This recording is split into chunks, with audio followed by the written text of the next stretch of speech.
All right, so my video evidence of student outcomes, 8B is reviewing 8A. So this is my video for that for Marzano. So the first of the 10 major areas is providing and communicating clear learning goals.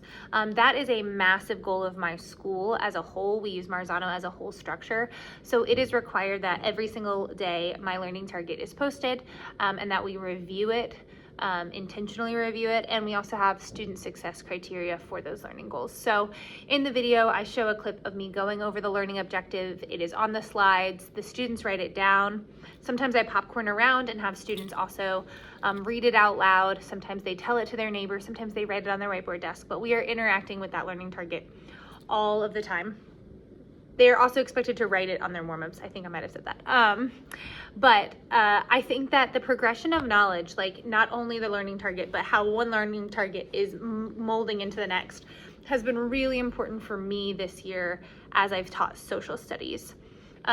English is a little more skill-based, and so I think it's easy for them to see, like, we're building a small writing skill to lead to the paragraph, to lead to the paper. They intuitively get that a little bit more. With social studies, it's been really important for me to lead them from, okay, this time period and all the learning targets in it are directly going to impact how we got to the next one. So today in class, I even had a learning target progression. So we went back through all our learning targets, and then they had to expand a sentence to say how that progression is actually happening. So even just the descriptions of the desired mental states and process of kids have helped me grow as a teacher.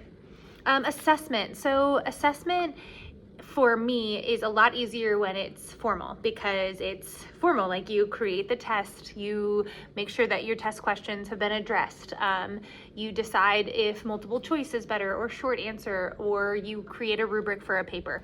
Those types of assessments are very concrete to me. So I am really working on taking the temperature of the room while I'm teaching.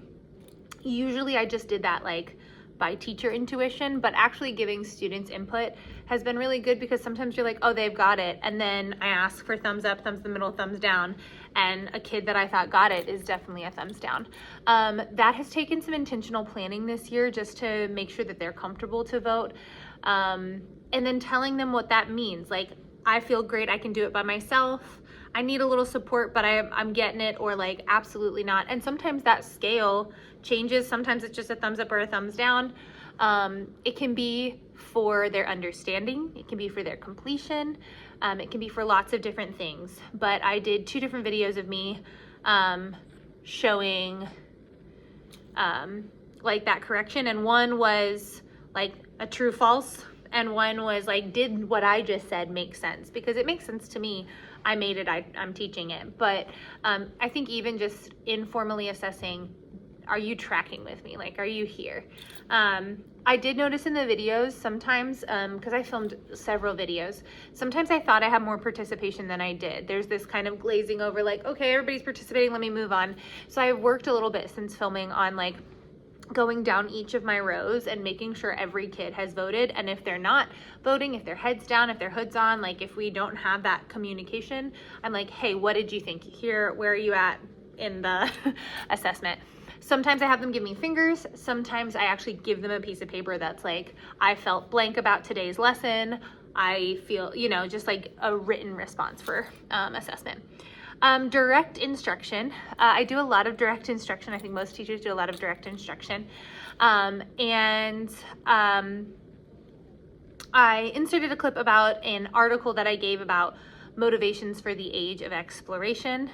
I read aloud to them in this. I really try to prep them for read aloud in direct instruction for following along. I know that when you read to students, listening comprehension's lower. So we have a lot of strategies for direct instruction, like putting your finger on the first word, following along, pausing, and asking guiding questions. So within that delivery of new information, it's important that I lead students to what's important through my words, my actions, but also we've been using Cornell notes a lot this year. So instead of just read an entire article and answer a question or answer multiple choice questions, it's paragraph 1, highlight this. Paragraph 2, highlight this. Circle this piece of information.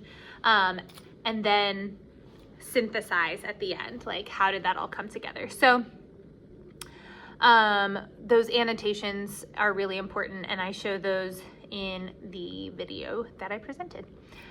Practicing and deepening lessons. So this is when new content's been presented and